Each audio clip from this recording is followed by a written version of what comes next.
Good afternoon, students. Today we are going to see about World War II History third unit. Historyல third unitல World War II இன்னைக்கு நம்ம பார்க்க போறோம். Okay? We have already learnt in World War I in previous classes. In this class, we will see about World War II. Introduction. The first half of the 20th century witnessed two wars which devastated the world. The first half of the 20th century. First half of the 20th century na 1900லேருந்து 1950 வரைக்கும் இந்த இயரத்தை நம்ம என்ன சொல்கிறோன்னா first half of the 19th century சொல்கிறோம். இந்த 50 இயர்ஸில் 1900லேருந்து 1950க்குள்ளார உள்ள இந்த 50 இயர்ஸில் நம்ம வேர்ல்டில் 2 வார்ஸ் நடந்திருக்கு. That is first world war and second world war. These wars which devastated the world, இந்த வேர்ல்டையே இந்த வார் வந்து என்ன சொன்னால் ஒரு புரட்டி படிச்சுன்னு சொல்லுவாங்க. World war first was fought from 1914 to 1918. First war world war 1 எப்போ நடந்ததுன்னா 1914லேருந்து 1918 வரைக்கும். அதே சமயம் world war 2 began in 1939 and ended in 1945. அப்போ செகண்ட் வேர்ல்டு வார் எப்போ ஸ்டார்ட் பண்ணுது? The second world war began in 1939 and ended in 1945.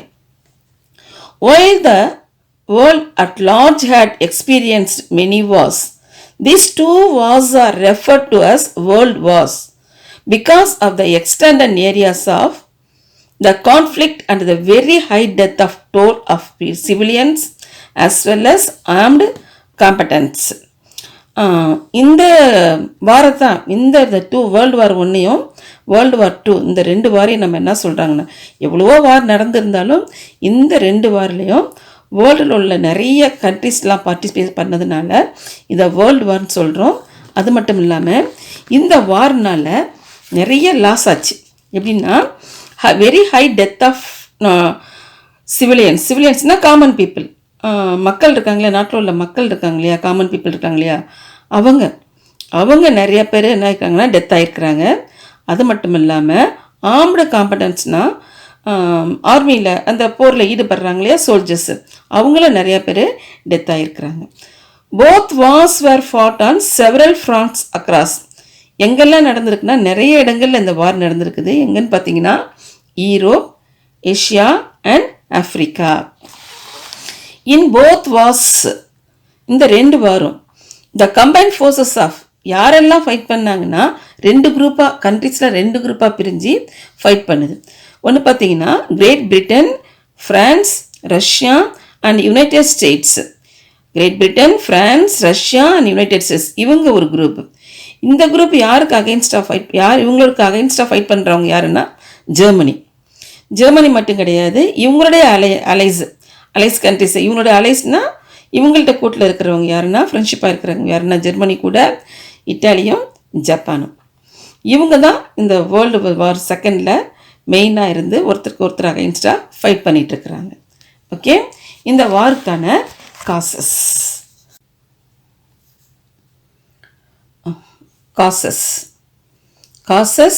Cos and effects of world war second. First இப்போ நம்ம பார்க்க போகிறது causes. What's the meaning of causes? காசஸ்னா reason. இப்போ ஒரு ஃபைட் நடக்குதுன்னா சும்மா பேசிகிட்டு இருக்கும்போதே, இப்போ நம்ம வீட்டிலே நமக்குள்ளே நம்ம பிரதர் சிஸ்டர்ஸ்குள்ளே சின்ன நம்ம வேணும்னு ஒருத்தருக்கு ஒருத்தர் அடிச்சுக்க மாட்டோம். ஏதாச்சும் ஒரு ரீசன் இருந்தால் தான் நமக்குள்ளே சண்டை வரும். அது மாதிரி இந்த வாருக்கு என்னென்ன ரீசன் இருக்குன்னு பார்க்கலாம். தி devastation caused by World War I was of such magnitude that it was referred to as the Great War or the War to an End All Wars. இது என்ன சொல்கிறாங்கனாக்கா, டிவாஸ்டேஷன்னா டேமேஜஸ். இந்த வேர்ல்டு வார் ஃபர்ஸ்ட்டில் நிறைய damages ஆச்சு இல்லையாம்மா, அதனால் என்ன பண்ணுறாங்க, இது வந்து என்ன சொல்கிறாங்கன்னா ஒரு பெரிய வார், கிரேட் வார்னு சொல்கிறாங்க.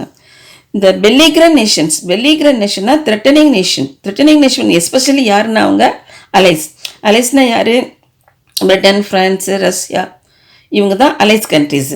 அந்த அலைஸ் என்ன பண்ணுறாங்கன்னா had no desire for second prolong conflict, இன்னொரு வார், வேர்ல்டு வார் மாதிரி இன்னொரு வார் வரதை அவங்க லைக் பண்ணலை. And this was a main driving force behind their actions after the end of the World War I. அதனால் அவங்க வந்து அடுத்த ஒரு வாருக்கு அவங்க ரெடி ஆகலை, இன்ட்ரெஸ்டும் காமிக்கல. The immediate and primary cause of the World War II was the aggressive military offensive undertaken by a resurgent Germany and a fast developing Japan. இந்த வாருக்கு மெயினாக இருந்தது யாருனாக்கா, இமீடியட் அண்ட் பிரைமரி காஸ் யாருனாக்கா இந்த செகண்ட் வேர்ல்டு வாருக்கு யாருன்னா Germany தான். ஏன்னா world war ஒன்றில் இவங்க நிறைய இவங்களுக்கு லாஸ் ஆச்சு. வந்துட்டு நிறைய வந்து லாஸ் ஆனதுனால என்ன பண்ணுறாங்க, அவங்க அதுலேருந்து மீண்டு வரணும், அவர் நம்ம டிஃபிட் ஆனதுக்கு அவங்கள ரிவெஞ்ச் பண்ணணும் அப்படிங்கிற ஒரு எண்ணத்தோட இவங்க இருக்கிறாங்க. அதனால் என்ன பண்ணுறாங்கிறாங்க, அவங்க மிலிட்ரி அஃபென்சிவ்னா மிலிட்ரியில் மறுபடியும் வெப்பன்ஸ்லாம் நிறைய ரெடி பண்ணுறாங்க, அந்த தப்பை மறுபடியும் செய்கிறாங்க. இதுதான் இந்த செகண்ட் வேர்ல்டு வாருக்கு மெயின் காசாக இருக்குது. அது மட்டும் இல்லாமல் ஃபாஸ்ட் டெவலப்பிங் ஜப்பானோட ஃபாஸ்ட் க்ரோத்தும் இந்த செகண்ட் வேர்ல்டு வாருக்கு ஒரு காசாக இருக்குது. ஓகேவாம்மா. Next Germany and treaty of Versailles 1919. We have already learnt in First World War Treaty of Versailles. First world வார் எப்போ முடிஞ்சதுன்னா வெர்சைல்ஸ்ங்கிற இடத்துல ஒரு ட்ரீட்டின்னா அக்ரிமெண்ட் போடுறாங்க. அந்த அக்ரிமெண்ட்டை தான் நம்ம எல்லாம் ஷார்ட்டாக சொல்லுவோம் ட்ரீட்டி ஆஃப் வெர்சைல்ஸில் நடந்த ஒரு அக்ரிமெண்ட். இது எப்போ நடக்குதுன்னா 1919 நடக்குது. Okay, the Treaty of Versailles ending World War I was signed in June 1919. இந்த Treaty of Versailles எப்போ சைன் பண்ணுறாங்க, June month 1919. Among the many clauses of the treaty, 3 in particular caused great resentment among the Germans. அந்த நிறைய agreements நிறைய வந்து அந்த அக்ரிமெண்ட்டில் நிறைய ரீசன்ஸ்லாம் இருந்தது அந்த ட்ரீட்டியில். அதில் முக்கியமாக 3 பர்டிகுலர் காஸ்டு ரிசன்ட்மெண்ட்னா இரிட்டேஷன், அந்த ஒரு 3 பாயிண்ட்டு அந்த ஜெர்மனியை ரொம்ப இரிட்டேட் பண்ணுது. அது என்னன்னு பார்த்தீங்கன்னா, first one, Germany was forced to give up territories to the west, north and east of the German border. இப்போ ஜெர்மனி இருக்குன்னா ஜெர்மனி கண்ட்ரிக்கு ஈஸ்ட்டில், வெஸ்ட்டில், நார்த்தில் ஜெர்மனை சுற்றிலும் உள்ள அதர டெரிட்டரிஸ்லாம் என்ன பண்ணிடணும், அந்த வின்னர் நேஷன்ஸ்க்கு கொடுத்துருச்சு. அதை எப்படி வாங்கினாங்க, ஃபோர்ஸ் பண்ணி வாங்கினாங்க ஜெர்மனிட்டேருந்து. Germany had to disarm and was allowed to retain only very restricted armed forces, army, navy and air forces. Germany had to disarm, ஆர்ம்னு என்னது, வார் வெப்பன்ஸ். அந்த வார் வெப்பன்ஸ்லாம் ஜெர்மனி வந்துட்டு அதெல்லாம் ரெடியூஸ் பண்ணிட்டாங்க. ஒரு குறிப்பிட்ட அளவு வெப்பன்ஸ் மட்டும் தான் வச்சுக்கணும், நிறைய இருக்கிறதுனால தான் நீங்கள் இந்த மாதிரி ஃபைட்டிங்லாம் வர்றீங்க அப்படின்னு சொல்லிட்டு என்ன பண்ணுறாங்க, அதோட வெப்பன்ஸ் எல்லாம் குறைச்சிடுறாங்க. மெயினாக பார்த்தீங்கன்னாக்கா எதுனால ஆர்மி வெப்பன்ஸு, நேவியில், ஏர்ஃபோர்ஸில் இங்கெல்லாம் அதோட வெப்பன்ஸை டிக்ரீஸ் பண்ணிடுறாங்க.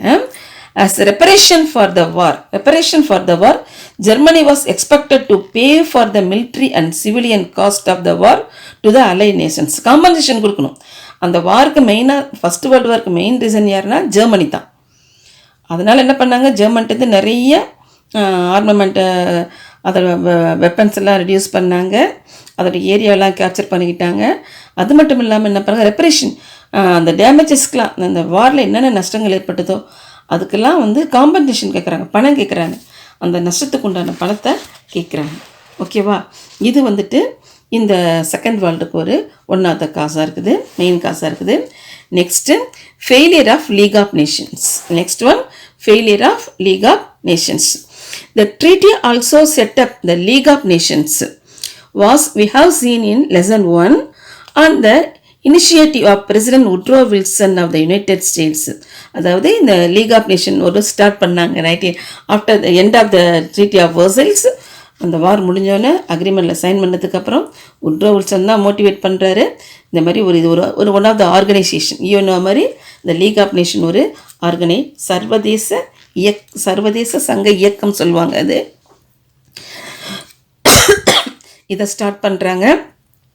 இதுக்கு மோட்டிவேட் பண்ணது யாருன்னாக்கா அமெரிக்காவோட பிரசிடென்ட் உட்ரோ வில்சன் தான் மெயினாக இருந்தார். The League was expected to mediate between countries and take action against countries which indulged in military aggressions. அதாவது இந்த லீக்கில் வந்து நாடுகள்லாம் இந்த கண்ட்ரிஸ்லாம் மெம்பராக சேரணும். மெம்பராக சேர்ந்ததுக்கப்புறம் இவங்களுக்குள்ளே ஏதாவது ப்ராப்ளம்ஸ் அப்படி வார் பண்ணுற மாதிரி ஒரு சுச்சுவேஷன் கிரியேட் ஆனிச்சுன்னா இந்த லீக் வந்து மீடியேட்டராக இருக்கும். அந்த யாருக்கெல்லாம் கான்ஃப்ளிக்ட் இருக்குதோ ப்ராப்ளம் இருக்கோ அந்த கண்ட்ரிலாம் கூப்பிட்டு பேசி அதை சால்வ் பண்ணி அந்த மாதிரி வார் வராமல் அவங்க என்ன பண்ணுவாங்கன்னா அதை தடுத்து நிப்பாட்டுறது தான் இந்த லீக் ஆஃப் நேஷனோட மெயின் டியூட்டியாக இருந்தது. The popular mood forward the traditional isolationist approach and therefore the United States did not become the member of the league. அந்த மெயினாக இருந்தது யாருன்னா ஸ்டார்ட் பண்ணுறதுக்கு மெயினாக இருந்தது யுனைடெட் ஸ்டேட்ஸ் தான். அந்த உட்ரோ வில்சன் தான் லீடராக இருக்கிறாரு. இவங்கெல்லாம் இருந்தாலும் இந்த லீக் வந்து என்ன பண்ணுது, இதில் ஒரு மெம்பராக இல்லை. லீக் வந்து மெம்பர் கண்ட்ரியாக யுனைடெட் ஸ்டேட்ஸ் ஆஃப் அமெரிக்கா இதில் வந்துட்டு இந்த லீகில் மெம்பராக இல்லை. இது மெம்பராக இல்லாது அவங்க மெம்பராக இல்லாததுனால இவங்களால இந்த மாதிரி மறுபடியும் ஜெர்மனிலாம் வெப்பன்ஸ்லாம் இன்க்ரீஸ் பண்ணுறது, இந்த வார்க்கு ரெடி ஆகிறத இவங்களால தடுத்து நிப்பாட்ட முடியல. Then the League remained and ineffectual international body. அதனால் இந்த லீக் பாப்புலேஷன் வந்து ஒரு எஃபெக்டான ஒரு நேஷனாக ஒரு ஆர்கனாக இருக்க முடியல. அது வந்து இன்எஃபெக்சுவல் இன்டர்நேஷ்னல் பாடியாக ஆயிடுச்சு. இதுவும் ஒரு ரீசன் ஆகிடுதுமா. Next post war crisis and Germany. Post war crisis and Germany. கிரைசஸ்னா என்ன? ப்ராப்ளம்ஸ். என்ன போஸ்ட் வார்னா அந்த ஃபஸ்ட் வார் முடிஞ்சது இல்லையாம்மா, அதுக்கப்புறம் தான் நடந்த செயல்களை தான் நம்ம என்ன பண்ணுறோம், போஸ்ட் வார் சொல்கிறோம். போஸ்ட் வார் கிரைசஸ் அந்த ஃபஸ்ட்டு வேர்ல்டு வார்க்கு அப்புறம் நடந்த என்னென்ன கிரைசஸ் ப்ராப்ளம்ஸ் வந்தது, அங்கே ஜெர்மனியோட பார்ட் என்ன, அதுதான் இதுவும் ஒரு இந்த ரீசனாக இருக்குது வேர்ல்டு வார் 2க்கு. As mentioned above the 3 main clauses of the treaty of Versailles, especially the imposition of penal reparation caused great discontent in Germany. அவங்க வந்து காம்பன்சேஷன் கேட்டிருந்தாங்க இல்லையா, நஷ்டஈடு மாதிரி கேட்டிருந்தாங்க இல்லையா. அந்த லீக் ஆஃப் ட்ரீட்டி ஆஃப் வெர்சைலில் ஜெர்மனி வந்து டிஃபீட் ஆகிடுச்சு. ஜெர்மனிட்டேருந்து வேர்ல்டு வார் 1ல் ஜெர்மனி டிஃபீட் ஆகிடுச்சு. அந்த ட்ரீட்டி ஆஃப் வெர்சைல்ஸில் ஜெர்மனிட்டேருந்து நிறைய ட்ரீட்டிலாம் ஏரியாஸ் எல்லாம் என்ன பண்ணாங்கனாக்கா டெரிட்டரிஸ்லாம் கேப்சர் பண்ணிட்டாங்க. அந்த வெப்பன்ஸ் எல்லாம் ரெடியூஸ் பண்ணிட்டாங்க. ரெப்ரேஷன் கேட்டிருந்தாங்க இல்லையாம்மா, ரெப்ரேஷனோட ஒரு காம்பன்சேஷன் மாதிரி மணி கேட்டிருந்தாங்க இல்லையா, அது வந்து டிஸ்கான்டன் இன் ஜெர்மனிக்கு வந்து ஒரு மாதிரி அன்னெசியாக இருந்தது. நம்மளை இந்த மாதிரி பண்ணிட்டாங்களே அப்படிங்கிற ஒரு மைண்ட் செட்டில் ஜெர்மனி இருந்தது. இந்த inter war period was time of severe economic downturn in western Europe as well as the United States. அந்த டைமில் அந்த ஃபஸ்ட்டு வேர்ல்டு வார்க்கு அப்புறம் அந்த போஸ்ட் வார் கிரைசிஸ், அந்த போஸ்ட் வார்க்கு அப்புறம் பார்த்தீங்கன்னாக்கா வெஸ்டர்ன் யூரோப்லேயும் சரி யுனைடெட் ஸ்டேட்ஸ்லேயும் இருந்தது எக்கனாமிக் டிப்ரெஷன் வந்துருச்சு.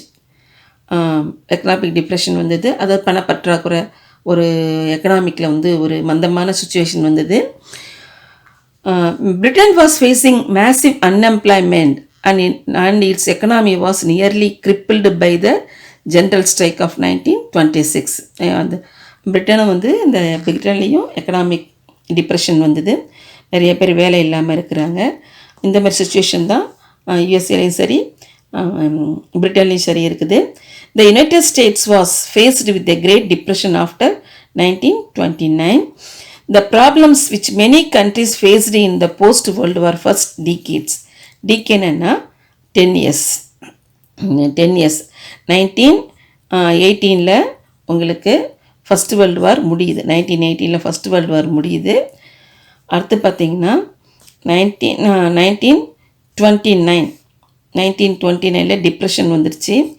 இந்த 1918 1929 இந்த ஏரியாவில், இந்த டைமில் the problems which many countries faced in the post-World War first decade means 10 years led to the rise of extreme right. இந்த 10 years கேப்பில் அந்த யூரோப்பில் பார்த்தீங்கன்னாக்கா எக்ஸ்ட்ரீம் ரைட் விங், அதாவது பவர் அதிகமாக வச்சுட்டு செயல்படுத்துறது, எல்லா பவரையும் தானே வச்சுட்டு தானே ரூல் பண்ணுறது, ஒன் மேன் ரூல் சொல்லுவாங்க இல்லையா, அதுதான்.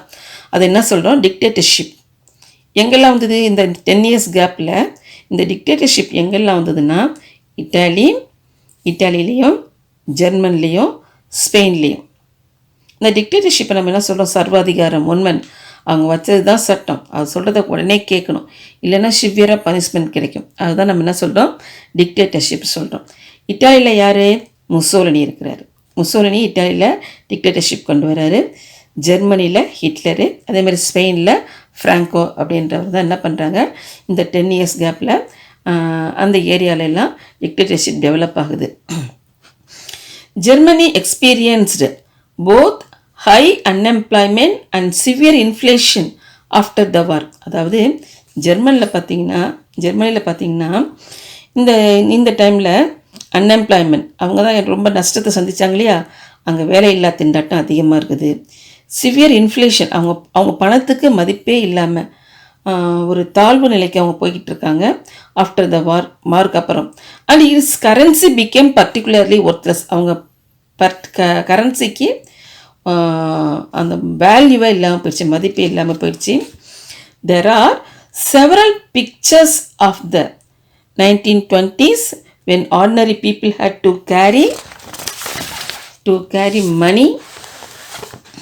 carry money in wheelbarrows to buy bread. அப்போ என்ன மாதிரி சுச்சுவேஷன் இருந்ததுனாக்கா, ஜெர்மனியில் பார்த்தீங்கன்னாக்கா சாதாரண மக்கள் கூட, அதாவது அவங்களுக்கு பணம் இருக்குது, அந்த பணத்துக்கு மதிப்பே கிடையாது, வேல்யூவே இல்லை.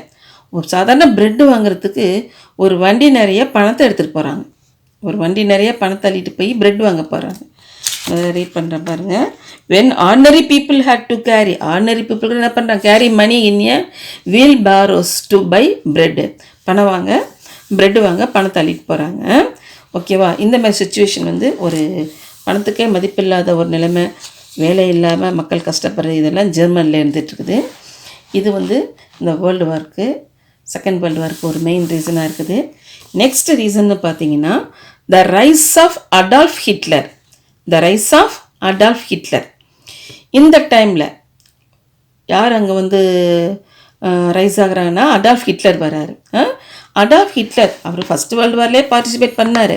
அவர் என்ன பண்ணுறாருன்னா, வேர்ல்டு வார் கொஞ்சம் கொஞ்சமாக தன்னோட இன்ஃப்ளூயன்ஸை பயன்படுத்தி மக்கள்கிட்ட, அவர் ஒரு சிறந்த ஒரு பேச்சாளர், தன்னோட பெஸ்ட் ஆரேட்டர் சொல்லுவாங்க, தன்னோட பேச்சு திறமையால் மக்களை கவர் பண்ணி, நான் பழைய நிலைமைக்கே உங்களுக்கு ஜெர்மனியை கொண்டு வந்துடுவேன் அப்படிலாம் பேசி மக்கள் மனதில் தன்னை பற்றி உயர்வாக பேசி நான் அப்படி செய்வேன் இதை செய்வேன்னு சொல்லி பேசி அந்த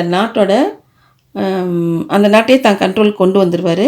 அந்த ஜெர்மன் நாட்டுக்கு என்ன பண்ணிடுவார், இவர் பிரசிடெண்ட்டாக கூட மாறிடுவார்.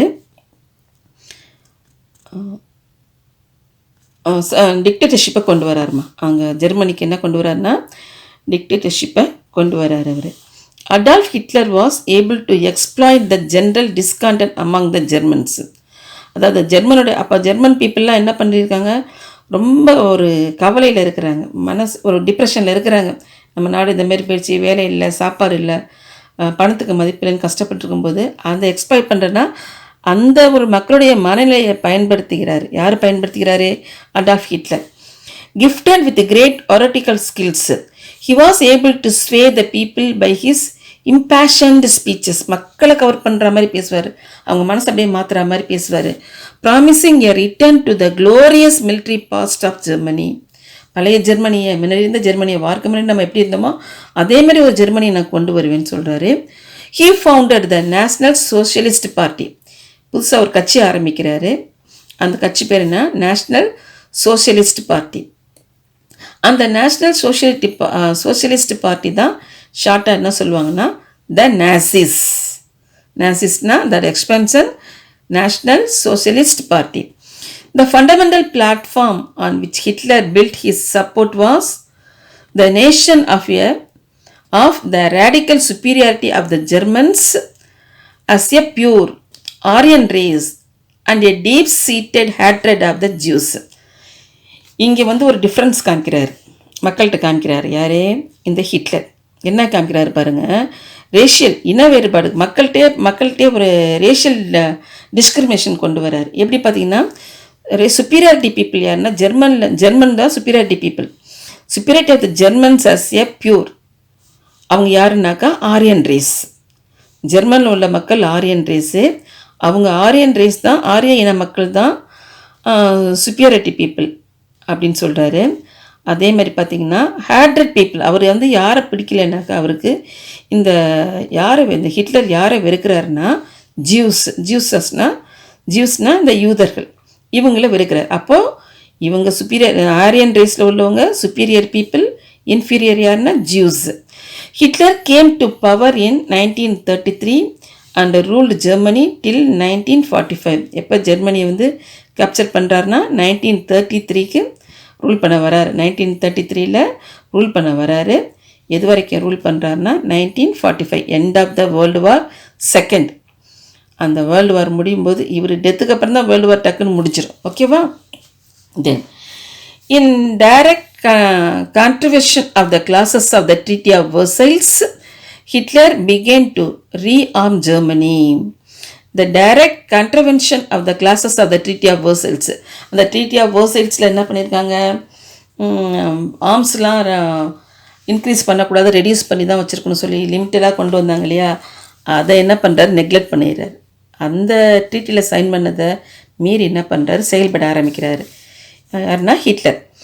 The recruitment of the armed forces and the manufacture of the armaments and machinery from the army. வேலை கொடுக்குறாரு, எல்லாருக்கும் வேலை கொடுத்து என்ன பண்ணுறாரு, நிறைய மேனுஃபேக்சர் பண்ணுறாரு. எதனா வார் வெப்பன்ஸை நிறைய மேனுஃபேக்சர் பண்ணுறாரு, நிறைய மெஷின்ஸ்லாம் பண்ணுறாரு. எதுக்குன்னா for the army, navy and air forces. ஆர்மிக்கு வேண்டியது, நேவிக்கு வேண்டியது, ஏர்ஃபோர்ஸஸ்க்கெலாம் என்னென்ன தேவையோ அந்த வெப்பன்ஸில் நிறைய என்ன பண்ணுறாரு, ப்ரொடியூஸ் பண்ணுறாரு. With large amounts of government spending resulted. அதுக்காக நிறைய மணியை செலவு பண்ணுறாரு, கவர்மெண்ட் பணத்தை நிறைய எடுத்து செலவு பண்ணி தன்னோட பவரை இன்க்ரீஸ் பண்ணிக்கிட்டே வராரு, வெப்பன்ஸை அதிகமாக்கிட்டே வராரு. Resulted in an economic revival and solve the problem of the unemployment in Germany. இந்த இதெல்லாம் செய்யும்போது பார்த்தீங்கன்னா எல்லாருக்கும் வேலை கொடுக்குறாரு பார்த்தீங்களா. அப்போ இந்த ப்ராப்ளம், எந்த ப்ராப்ளம், அன்எம்ப்ளாய்மெண்ட் ப்ராப்ளம், ஜெர்மனியில் உள்ள அன்எம்ப்ளாய்மெண்ட் ப்ராப்ளம் சால்வ் ஆகிடுது. ஒரு ப்ராப்ளத்தை சால்வ் பண்ணுறாரு. Next Italy. இட்டாலியில் யாருன்னா முசோலினி வருவார் பாருங்க. Italy's break with Britain and France in the wake of Mussolini's invasion of Ethiopia resulted in better relationship between Italy and Germany. இவங்கள்டேருந்து விலைக்கு இட்டாலி என்ன பண்ணுதுன்னாக்கா, எத்தியோப்பியாவை போய் இன்வேஷன்னா படையெடுத்து போகுது. படையெடுத்துனாக்கா அது மேலே அட்டாக் பண்ணி எத்தியோப்பியாவை போய் முசோலினி என்ன பண்ணுறாருன்னா, இட்டாலியில் முசோலினி என்ன பண்ணுறாருன்னா எத்தியோப்பியாவை அட்டாக் பண்ணி கேப்சர் பண்ணுறாரு.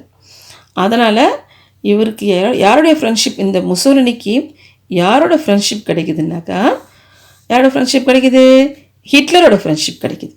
யாரோட ஃப்ரெண்ட்ஷிப்மா, ஹிட்லரோட, அதாவது ஜெர்மனி, ஹிட்லரோட ஃப்ரெண்ட்ஷிப் கிடைக்குது. இன் 1936, before Germany invaded the Rhineland, which was supposed to be a demilitarized zone, Rome-Berlin axis, and came into being. Before 1936, before Germany invaded Rhineland, Germany ரைன்லேண்டுங்கிறது ஒரு பிளேஸு. அந்த ரைன்லேண்டுக்கு போகிறதுக்கு இன்வைட் பண்ண போகுது ஜெர்மனி, படையெடுத்து போகுது. அதுக்கு முன்னாடி இவங்கெல்லாம் சேர்ந்து ரோம் பெர்லின் யாருனாக்கா, ரோம்னா யார், இட்டாலி. ரோம் யாருமா, இட்டாலி. பெர்லின் யார், ஜெர்மனி. இது கேபிட்டலு, இவங்களுடைய கேபிட்டல். அப்போ இவங்க ரெண்டு பேரும் என்ன பண்ணுறாங்க, சேர்ந்து ஒரு கூட்டணி உருவாக்குறாங்க. அது என்ன சொல்கிறாங்கன்னா Rome Berlin axis had came into being later with Japan joining. இந்த அலையன்ஸ் கூட, இந்த ரோம் பெர்லின் ஆக்சிஸ் கூட யார் ஜாயின் பண்ணுறேன்னா, ஜப்பான் ஜாயின் பண்ணுது. அப்போ இது என்ன மாறுது, ரோம் பெர்லின். ஜப்பானோட கேபிட்டல் என்னது? Tokyo. So Rome, Berlin, Tokyo, axis, இந்த 3 பேரோட கூட்டணியை என்ன சொல்லுவாங்க? ரோம், பெர்லின், டோக்கியோ, ஆக்சிஸ் சொல்கிறோம். In 1938 Hitler invaded. யார் போகிறா பாருங்க? ஹிட்லர் போகிறாரு. Invaded Austria and Czechoslovakia. Hitler யாரை போய் அட்டாக் பண்ணுறார்? 38ல் ஆஸ்ட்ரியாவையும் செக்கோஸ்லோவாகியாவையும் போய் அட்டாக் பண்ணுறாரு. சுடெட்டன்லேண்ட்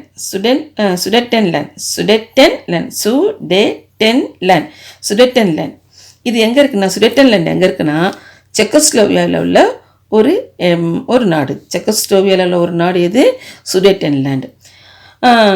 சுடெட்டன்லேண்ட் இன் செக்கோஸ்லோவாகியா வாஸ் ஜெர்மன் ஸ்பீக்கிங். அந்த செக்கோஸ்லோவாகியாவில் உள்ள சுடெட்டன்லேண்டில் உள்ள மக்கள் என்ன பேசுகிறாங்கனாக்கா ஜெர்மன் லாங்குவேஜ் பேசுகிறாங்க. என்ன லாங்குவேஜ் பேசுகிறாங்க? German language. யார் பேசுகிறா? சுடெட்டன்லேண்ட் பீப்புள். இவங்க சுடெட்டன்லேண்ட் எங்கே இருக்குது? செக்கோஸ்லோவாகியாவில் இருக்குது.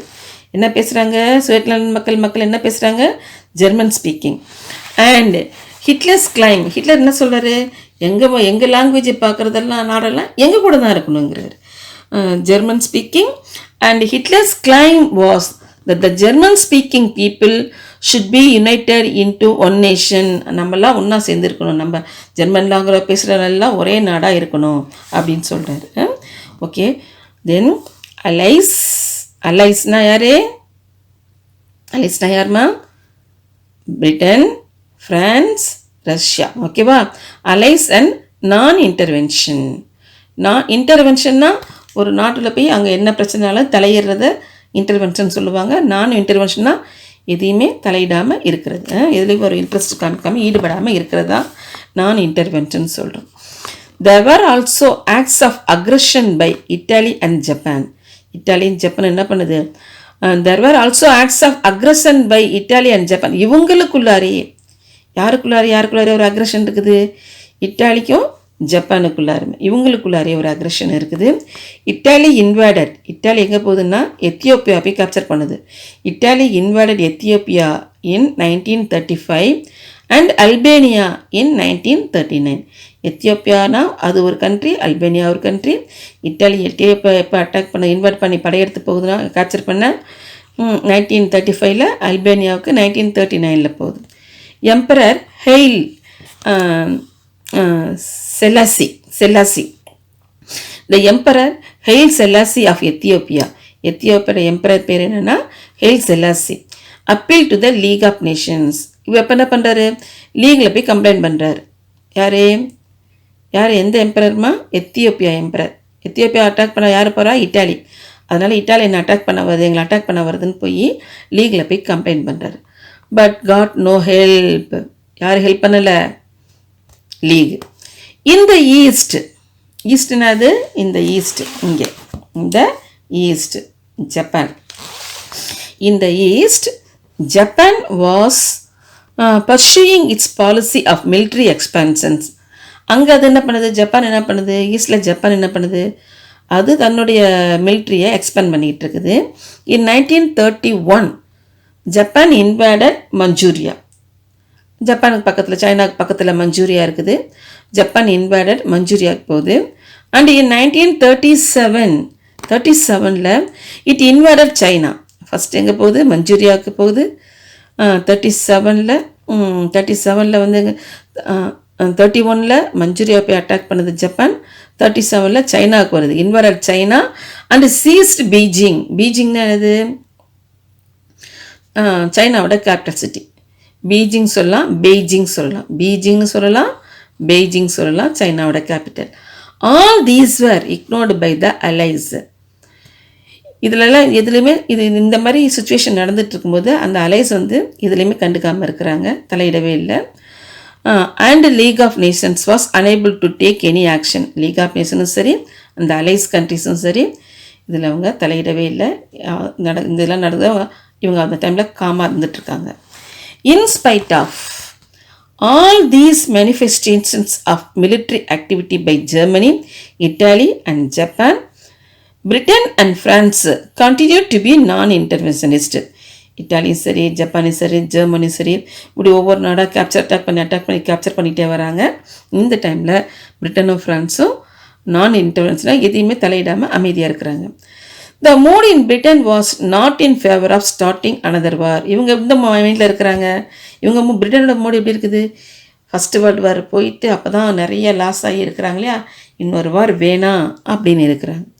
Prime minister Baldwin and Chamberlain did not feel justified and intervening in region which was not officially in their sphere of interest. இந்த பிரைம் மினிஸ்டர்ஸும் இதுலேயும் தலையில்லை, அந்த இதுலேயே இன்டர்ஃபியர் ஆகாமையே இருக்கிறாங்க.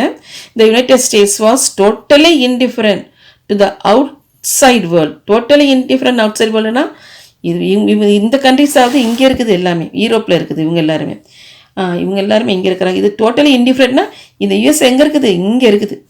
எதுக்கு? அட்லாண்டிக் ஓஷனுக்கும் அந்த ஒரு தனி நாடாக தனியாக டிஃப்ரெண்ட்டாக தனியாகவே இருக்குது இல்லையா. And was concern with the revival of the economy after the Great Depression. அவங்கள என்ன பண்ணுறாங்கனாக்கா, அந்த டிப்ரெஷன்லேருந்து தான் மீண்டு வரணும் அப்படிங்கிற ஒரு மைண்ட் செட்டில் தான் இவங்களும் இருக்கிறாங்க. இதெல்லாம் ஒரு ரீசனாக இருக்குது. எதுக்குன்னா second world war. Okay, Munich Pact. Next reason, Munich Pact. A further factor was that the Western powers and the Soviet Union distrusted each other. ஒருத்தருக்கு வெஸ்டர்ன் பவர்ஸ் இருக்காங்க இல்லையா. த ஃபர்தர் ஃபேக்டர் வாஸ், அடுத்த factor என்னன்னு பார்த்தீங்கன்னா, the western powers and Soviet Union. Western பவர்ஸும் அந்த Soviet யூனியனும் டிஸ்ட்ரஸ்டட்னா அவங்களுக்குள்ளார ஒருத்தர் நம்பிக்கல. அவங்களுக்கு ஒருத்தர் மேலே ஒருத்தருக்கு நம்பிக்கை இல்லாமல் இருந்தாங்க. In 1938 prime minister Chamberlain concluded the Munich pact with Germany. இந்த இங்கிலாண்டோட பிரைம் மினிஸ்டர் இருக்கார் பார்த்தீங்களாம்மா, அவர் பேர் என்னன்னா சாம்பர்லைன். இவர் என்ன பண்ணுறாரு, ஜெர்மனி கூட ஒரு பேக்ட்னா அக்ரிமெண்ட் பண்ணுறாரு. முனிச்ங்கிற இடத்துல பண்ணுறாரு ஜெர்மனில். அதனால் அதுக்கு முனிச் பேக்ட்னே பேர். Which was shameful acceptance of Germany's invasion of Czechoslovakia to annex German speaking Sudetenland. Which was a shameful acceptance of the Germans invasion of Czechoslovakia. அதாவது ஏற்கனவே அவங்க என்ன பண்ணியிருக்கிறாங்கன்னா, அந்த ட்ரீட்டி ஆஃப் வெர்சைல்ஸில் என்ன பண்ணியிருக்காங்கன்னா, எதையுமே அட்டாக் பண்ணக்கூடாது, அட்டாக் பண்ணி இன்வைட் பண்ணி ஜெர்மனி கூட சேர்த்துக்கக்கூடாது அப்படின்னு சொல்லியிருக்கும்போது, இவங்க அதையும் மீறி ஜெர்மனி என்ன பண்ணுதுன்னா, செக்கோஸ்லோவாகியாவில் உள்ள சுடேட்டன்லேண்ட், இந்த ஜெர்மன் ஸ்பீக்கிங் பீப்புள் அதிகமாக இருக்கிறதுனால சுடேட்டன்லேண்டை தான் கூட அங்கே ஜெர்மன் மெர்ஜ் பண்ணிடுச்சு. இன் 1939 த சோவியத் யூனியன் இண்டிபெண்ட்லி கன்க்ளூடட் நான் அக்ரஷன் பேக்ட் வித் ஜெர்மனி.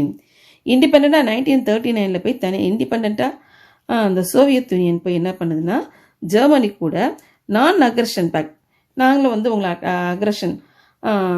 அக்ரஷன்னா இந்த மாதிரி அட்டாக் பண்ண மாட்டோம், இந்த வெறுப்பை காமிக்க மாட்டோம், அந்த மாதிரி சொல்லி ஜெர்மனி கூட போய் சோவியத் யூனியன் சைன் பண்ணுது, பேக்டில் சைன் பண்ணிக்கிறாங்க.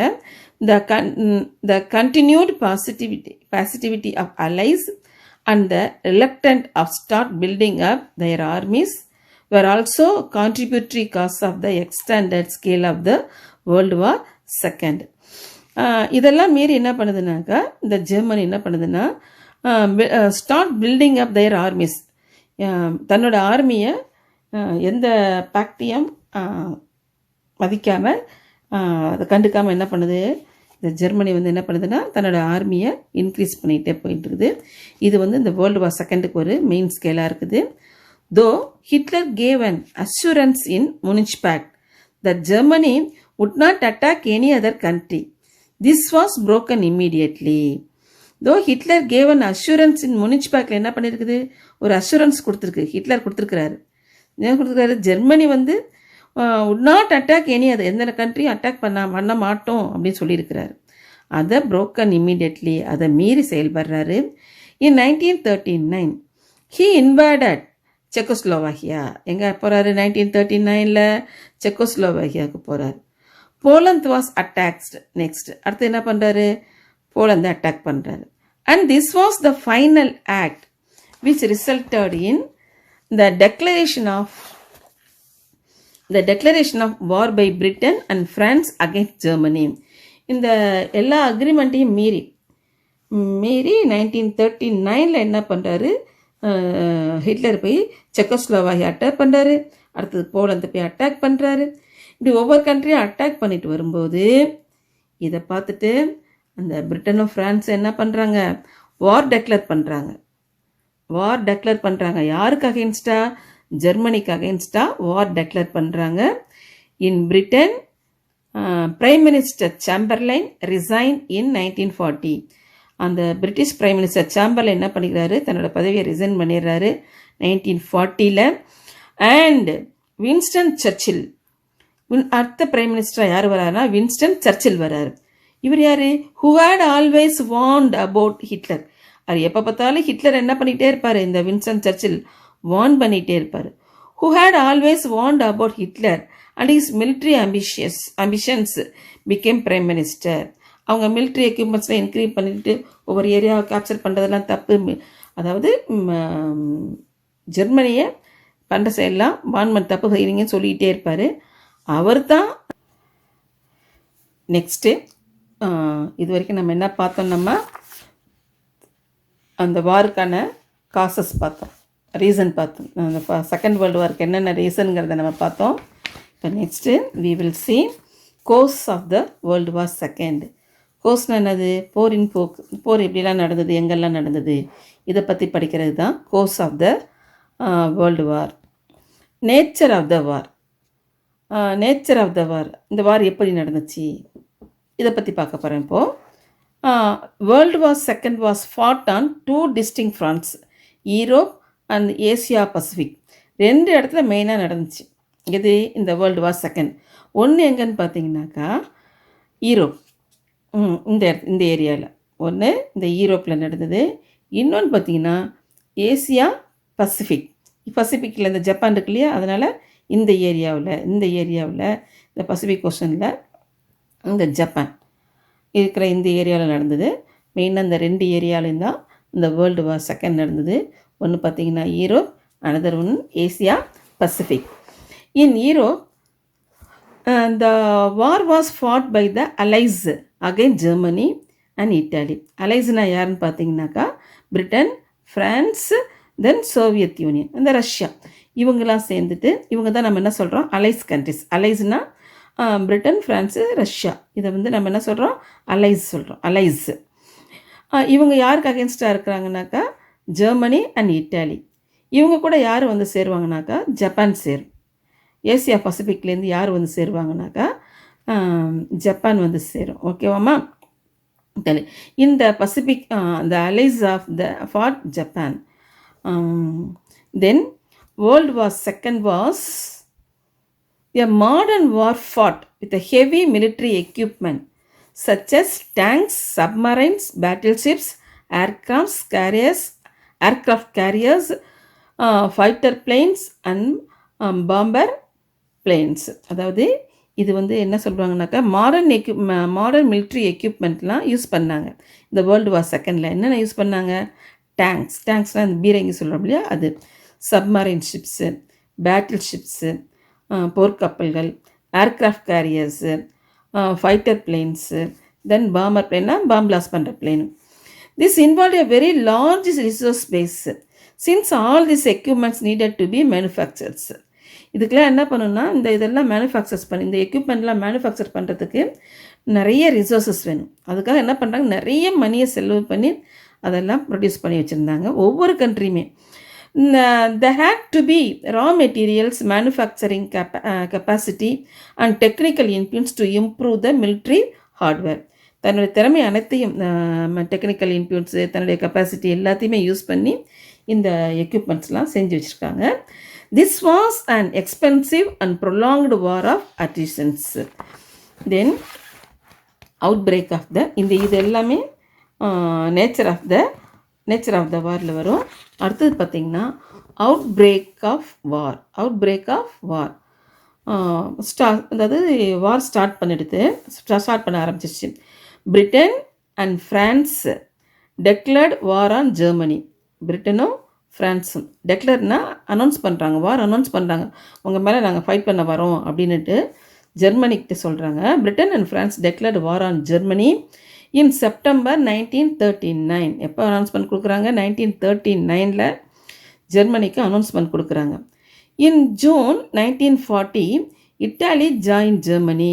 ஜெர்மனி இவங்கெல்லாம் பிரிட்டனும் ஃப்ரான்ஸும் ஜெர்மனி அட்டாக் பண்ண வருது அப்படின்னு தெரிஞ்ச உடனே 1940 இட்டாலி யார் கூட போய் சேர்றாங்கனாக்கா ஜெர்மனி கூட சேர்ந்துடுறாங்க.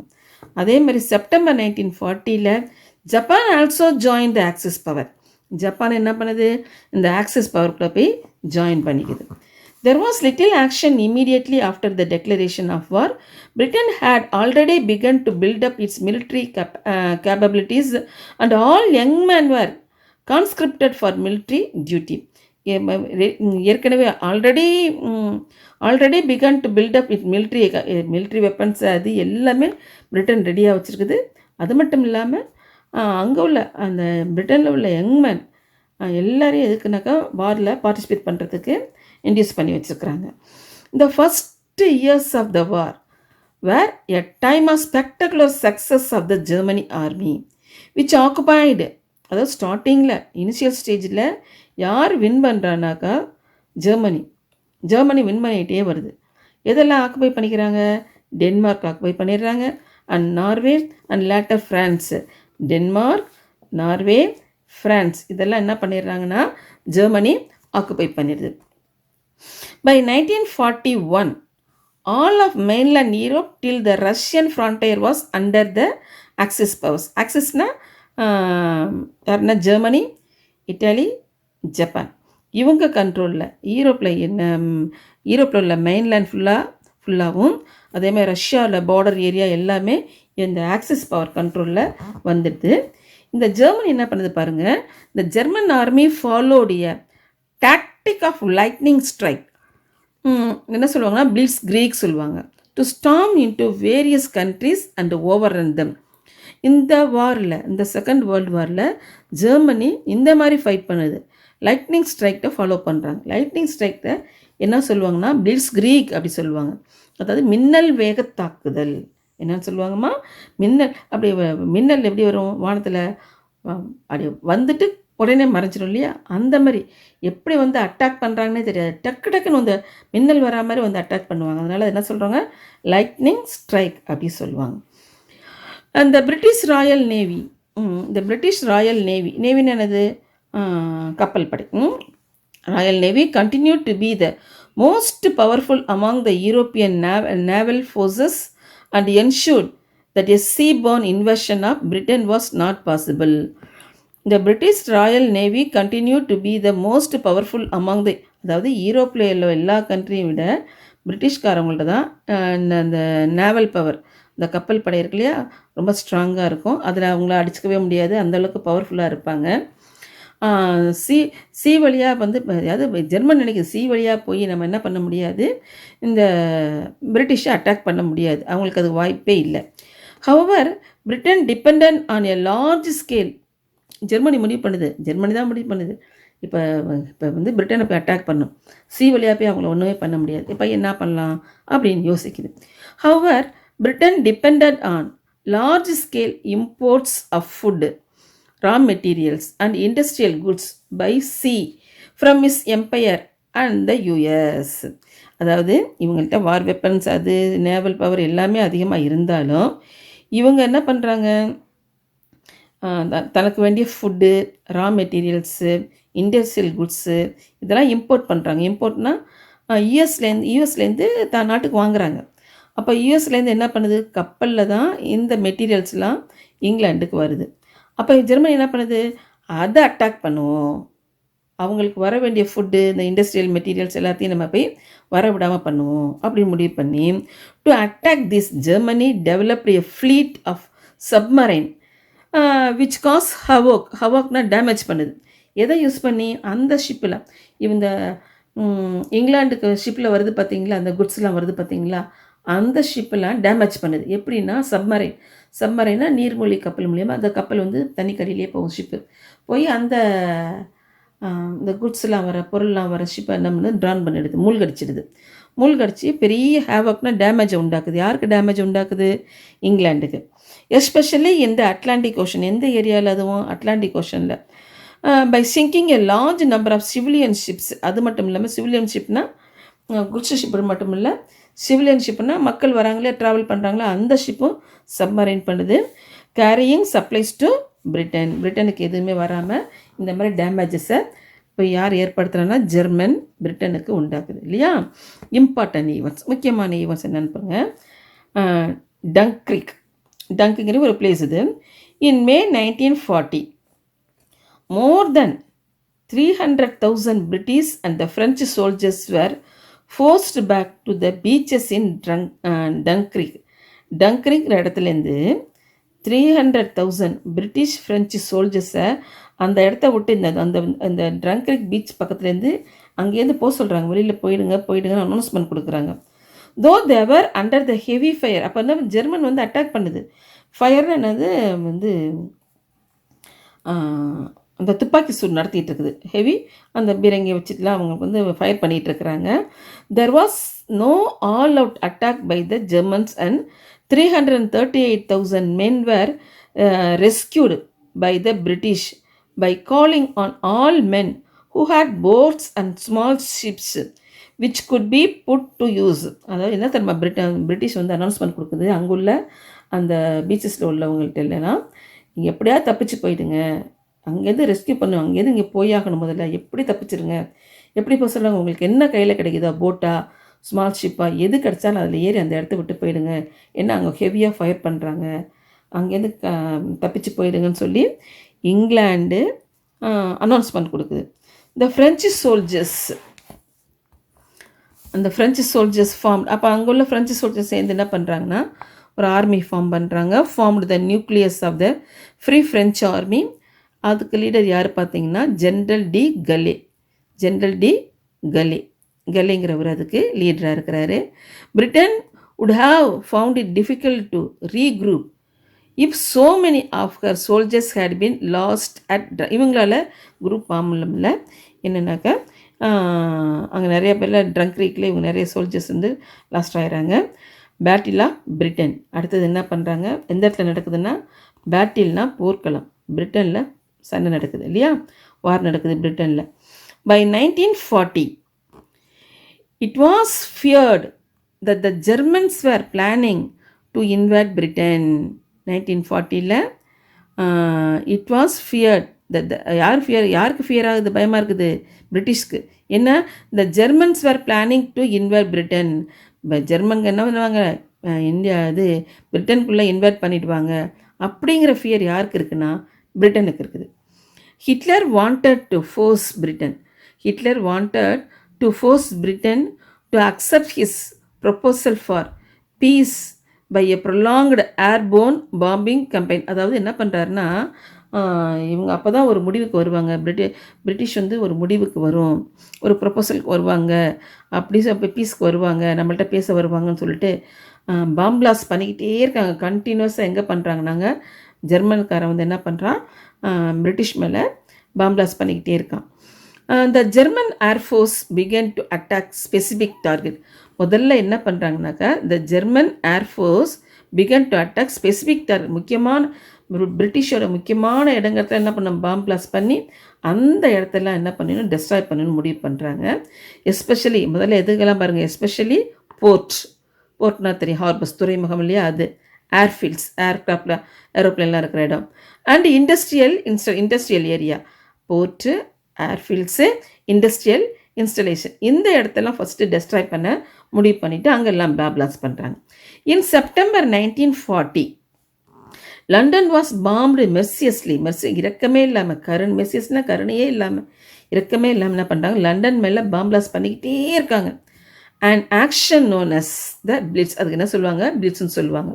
பை அக்டோபர் 1940 அன்னைக்கு நைட்டு பார்த்தீங்கன்னா bombing raids on London and other industrial cities begin.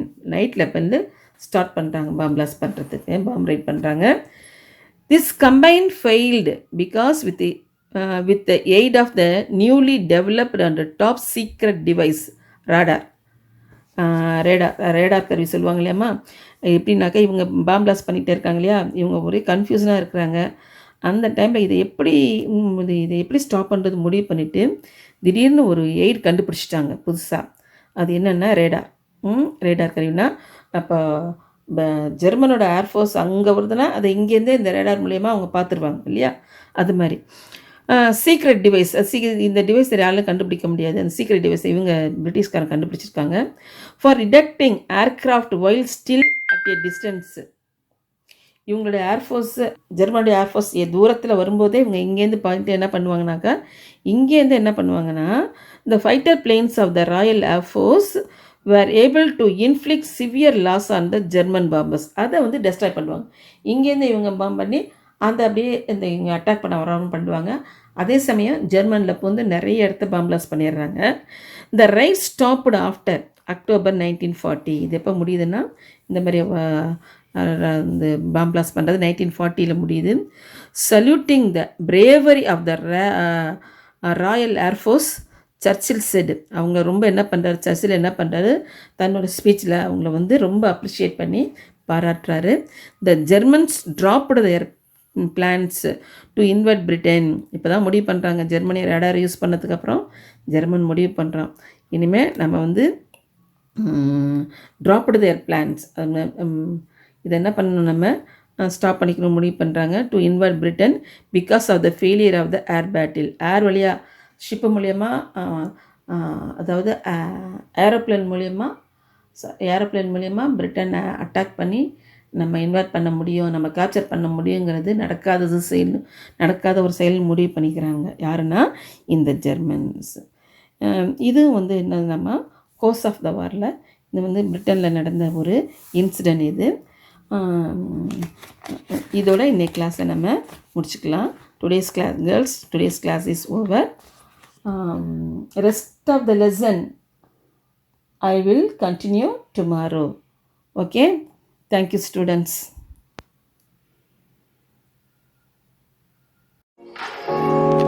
And